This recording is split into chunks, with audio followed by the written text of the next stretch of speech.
मेरे प्यारे साथियों, नमस्कार। फ्रेंड्स, सबसे पहले मुझे आप सबको एक सूचना देनी है, बहुत ही महत्वपूर्ण सूचना।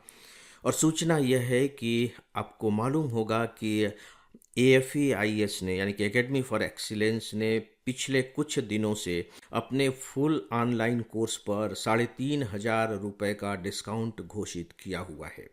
जो टोटल कोर्स है वो 14,500 का है, उसमें 3,500 रुपये का डिस्काउंट, यानी कि यह कोर्स अभी सिर्फ 11,000 रुपये में दिया जा रहा है। सूचना यह है कि यह डिस्काउंट 30 जून तक के लिए ही है, यानी कि अब 30 जून बस आने वाला ही है। तो बस मुझे स्मरण दिलाना है कि यदि आप इसके बारे में थोड़ा सा भी विचार कर रहे हैं तो अब ज़्यादा समय इसके लिए बच नहीं गया है, बशर्ते कि आप इस डिस्काउंट का लाभ उठाना चाहें। यदि आप इस डिस्काउंट का लाभ उठाना चाहते हैं तो आपको इसके लिए डिस्काउंट कोड का इस्तेमाल करना होगा। इसका डिस्काउंट कोड है NEW3500। एक बार फिर से रिपीट कर रहा हूँ कि जो लास्ट डेट है वह है 30 जून 2025।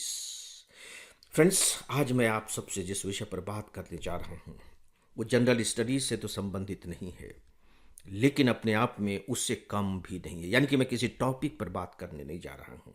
मैं आप सबसे जनरल स्टडीज की जो सांसें हैं उसके बारे में बात करने जा रहा हूँ, और इसका टाइटल है कि अखबार पढ़ना जरूरी क्यों है। हो सकता है कि आपको मेरा यह शीर्षक थोड़ा सा मजाकिया किस्म का लगे कि क्या सर, आप हमें ये बताने जा रहे हैं, क्या हम इतना भी नहीं जानते? जी हाँ, यदि आप सही में जान रहे होते तो मुझे इसके बारे में कुछ भी कहने की ज़रूरत नहीं है। आप बहुत सौभाग्यशाली हैं, या मैं ये कहूँगा कि आप एक सिंसियर एस्पिरेंट हैं, अगर आप यह जानते हैं कि अखबार पढ़ना ज़रूरी क्यों है। लेकिन मुझे इस विषय का चयन इसलिए करना पड़ा क्योंकि मेरे पास बहुत सारे मेल्स केवल इसी बात के लिए आने लगे कि सर, क्या हमें अखबार पढ़ना चाहिए? सच पूछिए तो मैं उनके इस तरह के प्रश्नों को सुनकर के अंदर से हिल जाता था। अरे, अखबार पढ़ना चाहिए, ये प्रश्न उनके दिमाग में आया क्यों? और मैं आपको ईमानदारी के साथ बताऊं कि करीब 7-8 साल पहले तक इस तरह का कोई प्रश्न नहीं पूछा जाता था। ये तो कुछ उसी तरह का प्रश्न मुझे मालूम पड़ता है कि सर, क्या मुझे जीने के लिए सांस लेना चाहिए? हो सकता है कि मेरी बात आपको थोड़ी सी अतिशयोक्तिपूर्ण लगे, लेकिन सच यही है। लेकिन इस तरह के प्रश्न अब पूछे जाने लगे हैं और काफ़ी बड़ी संख्या में पूछे जाने लगे हैं, इसलिए मुझे लगा कि नहीं, इसके बारे में तो बात की ही जानी चाहिए। सवाल ये उठता है कि एस्पेरेंट्स के दिमाग में यह प्रश्न उठ क्यों रहा है? दोस्तों, बहुत साफ है कि ये प्रश्न उठ क्यों रहा है। इसलिए उठ रहा है क्योंकि बहुत से मेंटर्स और यहाँ तक कि बहुत से कोचिंग इंस्टीट्यूट अब ये बात कहने लगे हैं कि आपको अखबार पढ़ने की जरूरत नहीं है, और वे बड़े खुले रूप में ये बात कहते हैं। क्यों पढ़ने की जरूरत नहीं है उसका वो कारण भी बताते हैं। वो कहते हैं कि आपको पढ़ने की जरूरत ही नहीं है, हम करंट अफेयर्स पर आपको डेली मटेरियल प्रोवाइड कर रहे हैं। वो यूट्यूब के फॉर्म में भी है, वो रिटर्न फॉर्म में भी है। हम आपको वीकली भी प्रोवाइड कर देते हैं, हम आपको मंथली भी प्रोवाइड कर देते हैं। तो जब हम प्रोवाइड ही कर रहे हैं तो आप बेकार में रोजाना आधे पौन घंटे 1 घंटे अखबार के साथ अपना क्यों खराब करना चाहते हैं? हम हैं ना, हम आपको प्रोवाइड कर रहे हैं। दोस्तों, यदि स्टूडेंट से बात कही जाती है और वह इस तरह का निर्णय लेता है कि नहीं, मुझे अखबार नहीं पढ़ना चाहिए, तो मुझे नहीं मालूम कि वो क्या कर रहा है, लेकिन मुझे ऐसा लगता जरूर है कि शायद वो बहुत गलत निर्णय ले रहा है। बिना अखबार पढ़े आप करेंट अफेयर्स की तैयारी कैसे कर सकते हैं? कैसे तैयारी हो सकती है? मतलब मेरी तो कम से कम समझ में ये बात नहीं आती। बेहतर होगा कि मैं आपको एक उदाहरण के जरिए यदि इसी बात को समझाऊं तो शायद मेरी बात पर आप ज़्यादा विश्वास कर सकेंगे। क्योंकि देखिए, आपको एक सुविधा मिली हुई है अखबार न पढ़ने की, और मैं आपकी उस सुविधा को आपसे छीनने जा रहा हूं। तो आपको जो मेरी बात है वो सही नहीं लगेगी, असुविधाजनक लगेगी। इसीलिए मैंने फैसला किया कि नहीं, यदि मैं अपने बात को तथ्यपूर्ण तरीके से, प्रामाणिक तरीके से कहूं तो शायद आप भले ही मेरी बात को ज्यों का त्यों स्वीकार न करें, लेकिन सोचने के लिए तो बाध्य हो ही जाएंगे। राइट? अभी 2025 के प्री एग्जामिनेशन का क्वेश्चन पेपर उठा करके देखिए। इसमें दो बातें मैं बताने जा रहा हूं। पहला तो यह कि उसमें लिखा हुआ होता है कि पिछले कुछ दिनों से अखबारों में चर्चित, इस तरह के शब्दों से प्रश्नों की शुरुआत होती है। यानी कि जो पूछा गया है वो अखबारों में छपा है। हाँ, ये बात जरूर है कि वह खबर इतनी बड़ी खबर नहीं थी कि वो प्रोमिनेंटली छपे, कहीं भी छप गई, लेकिन छप तो गई। और इंपॉर्टेंट पॉइंट यह है कि वो जो खबर है कहीं ना कहीं आपके सिलेबस से मैच करती है। तो सवाल उठता है कि क्या मैं यदि आपको हर महीने प्रोवाइड कर दूं लिखित रूप में, तो उससे उसकी क्षतिपूर्ति हो जाएगी? देखिए, मैं आपको बताना चाहूँगा कि मैं भी डेली ऑडियो लेक्चर आपको प्रोवाइड करता हूँ, और हमारे जो ऑनलाइन स्टूडेंट हैं उनके लिए 1 महीने का कैप्सूल भी मैं उनको प्रोवाइड करता हूँ ऑडियो फॉर्म में, कि 1 महीने की ये महत्वपूर्ण महत्वपूर्ण खबरें हैं। लेकिन उसकी शुरुआत ही मैं इस बात से करता हूँ, आप मेरे किसी भी ऑनलाइन स्टूडेंट से पूछ सकते हैं कि देखिए, मैं आपको महीने भर का कलेक्शन तो प्रोवाइड कर रहा हूँ, लेकिन प्लीज़ प्लीज़ एंड प्लीज़ आप रेडियो न्यूज़ सुनना मत बंद कीजिएगा, आप अखबार पढ़ना बंद मत कीजिएगा। एक अखबार आपको जो राष्ट्रीय स्तर का हो पढ़ना ही पढ़ना है, और फिर मेरा जो डेली ऑडियो लेक्चर है वह भी आपको सुनना ही सुनना है।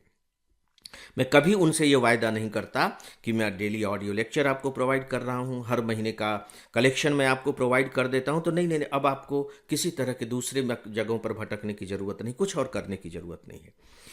मैं ऐसा करने का, अपराध करने का साहस दोस्तों नहीं जुटा पाता। उदाहरण के तौर पर चलिए मैं एक प्रश्न आपको बताता हूं। यह प्रश्न सेट बी का 13 प्रश्न है। मैं और भी ऐसे गिना सकता हूं, अभी आपको बता रहा हूं। 13वां प्रश्न है, निम्नलिखित कथनों पर विचार कीजिए। इसमें 3 कथन दिए हुए हैं। उसमें जो पहला कथन है, वैज्ञानिक अध्ययन यह सुझाते हैं कि पृथ्वी के घूर्णन और अक्ष में परिवर्तन हो रहा है। मैं ईमानदारी के साथ स्वीकार करता हूं कि इस सूचना को न तो मैंने डेली ऑडियो लेक्चर में लिया है और न ही मंथली में लिया है। बिल्कुल मैंने नहीं लिया।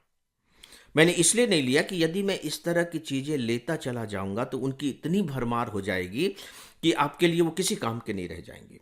लेकिन जब मैंने इस प्रश्न को पढ़ा तो मुझे इस प्रश्न को हल करने में जरा भी दिक्कत नहीं हुई। इसलिए दिक्कत नहीं हुई क्योंकि अखबार पढ़ने के दौरान मैं इस खबर से गुजरा था। यह खबर मुझे पढ़ने को मिली थी, तो मैंने ध्यान से थोड़ा सा पढ़ा कि अरे ये तो ज्योग्राफी का है, अरे बाप रे, अच्छा पृथ्वी के घूर्णन और अक्ष में परिवर्तन हो रहा है, तब तो भूगोल की स्थिति एकदम से बदल सकती है, पता नहीं क्या हो। तो इसने क्लिक किया था मेरे दिमाग में, इस खबर ने।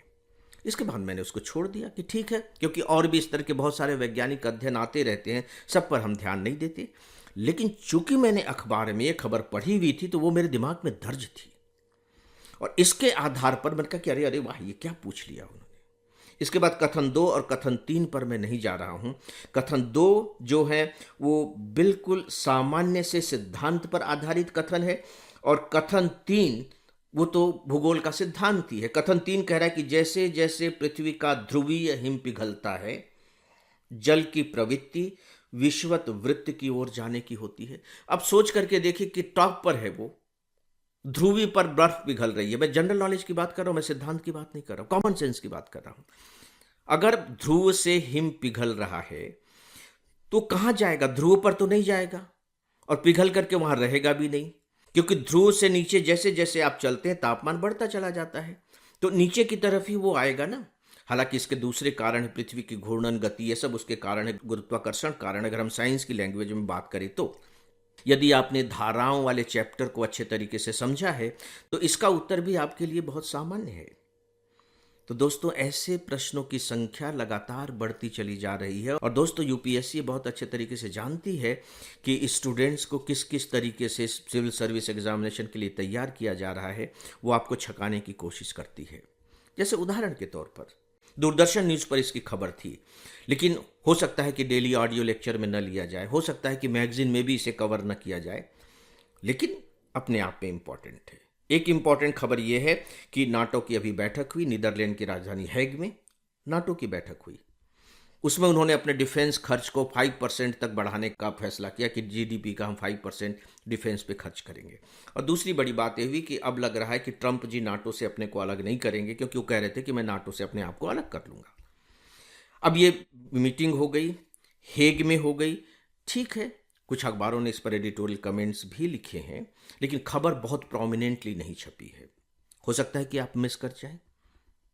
और दूसरी है, हमारे रक्षा मंत्री जी अभी चाइना में गए थे, किंग झाओ नाम एक जगह है, कहीं कहीं आपको किंग दाहो शब्द भी पढ़ने को मिलेगा। वहाँ एससीओ के जो रक्षा मंत्री हैं उनका सम्मेलन हुआ, वहाँ प्रस्ताव पारित किया गया, उस पर हमारे रक्षा मंत्री जी ने हस्ताक्षर नहीं किए। भारत ने इसलिए हस्ताक्षर नहीं किए क्योंकि उसमें आतंकवाद के विरोध में कोई बात ही नहीं कही गई थी। अब एक छोटी सी खबर है, क्योंकि इस तरह की घटनाएं होती रहती हैं। देखिए, अभी मैं बता रहा हूं तो आपको लग रहा हो कि नहीं नहीं ये बहुत इंपॉर्टेंट है, ठीक है इंपॉर्टेंट है, आप नोट कर लीजिए। लेकिन साल भर के बाद जब आपके पास 100 पेज इस तरह के इकट्ठे हो जाएंगे तो आपके लिए छांटना मुश्किल हो जाएगा कि इसमें इंपॉर्टेंट कौन सा है, इंपॉर्टेंट कौन सा नहीं है। लेकिन यदि आप इत्मीनान के साथ अखबार को पढ़ लेते हैं तब आपको लगेगा कि नहीं ये तो एक इम्पॉर्टेंट खबर है, क्योंकि 2025 के जीएस में नाटो पर एक क्वेश्चन ही पूछा गया है।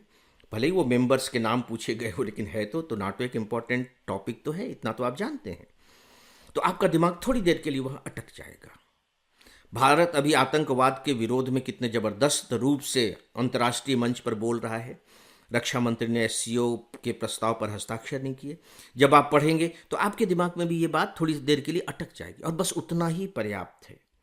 लेकिन दोस्तों, ये कमाल तो तब होगा जब आप अखबार को पढ़ेंगे, और केवल पढ़ेंगे ही नहीं बल्कि थोड़े से इत्मीनान के साथ पढ़ेंगे। बेगारी टालने की दृष्टि से नहीं पढ़ेंगे कि अपना फटाफट पेजेज उलट दिए और बस हो गया कि हमने अखबार पढ़ लिया। दोस्तों प्लीज़, खासकर प्री एग्जामिनेशन की जिस तरह की चुनौतियां बढ़ती चली जा रही हैं, मैं केवल सीसेट की बात नहीं कर रहा हूं, मैं आपसे जनरल स्टडीज़ के फर्स्ट पेपर की बात कर रहा हूं। यदि आप उन चुनौतियों का मुकाबला करना चाह रहे हैं तो उसके लिए आपके पास जो सबसे मजबूत और धारदार हथियार है, जिसका कोई विकल्प नहीं है, वह है अखबार, न्यूज़पेपर। ज़्यादा नहीं, केवल आप एक न्यूज़पेपर लें। ज़्यादा पढ़ेंगे तो गड़बड़ा जाएंगे, भ्रमित हो जाएंगे। केवल एक न्यूज़पेपर लें और उसे इत्मीनान के साथ पढ़ें। पूरा तो अखबार पढ़ना नहीं होता है, कुछ पेजेस होते हैं जो आपके लिए इम्पॉर्टेंट होते हैं। उसमें जो आपके सिलेबस के टॉपिक से रिलेटेड जो घटनाएं घटित हो रही हैं उन्हें थोड़ा सा ध्यान से पढ़ लें, 2 बार पढ़ लें। पढ़ने के बाद मन ही मन 1 मिनट के लिए दोहरा लें, बात खत्म हो गई। इतना ही आपके लिए सफिशिएंट होगा। तो दोस्तों, अंत में बस मैं यही कहना चाहूँगा कि जनरल स्टडीज़ के प्रिपरेशन की दृष्टि से अखबार का कोई विकल्प नहीं है। ये मेरा अपना ओपिनियन है। सबके देखिए अपने अपने ओपिनियन होते हैं, अपने अपने ढंग से बातें बताते हैं, लेकिन मैं जो बात बता रहा हूँ ये मेरा अपना विचार है। दूसरे अपने ढंग से बताते हैं, उनके भी विचार ऐसे हो सकते हैं, इससे अलग हो सकते हैं। तो सबको अपने अपने विचार रखने का अधिकार है। तो दोस्तों, आपको जो ठीक लगता हो उसे स्वीकार करने का अधिकार आपके पास भी है। इस विषय पर बस इतना ही, और इसी के साथ ही आज के इस डेली ऑडियो लेक्चर को यहीं समाप्त करता हूँ। नमस्कार।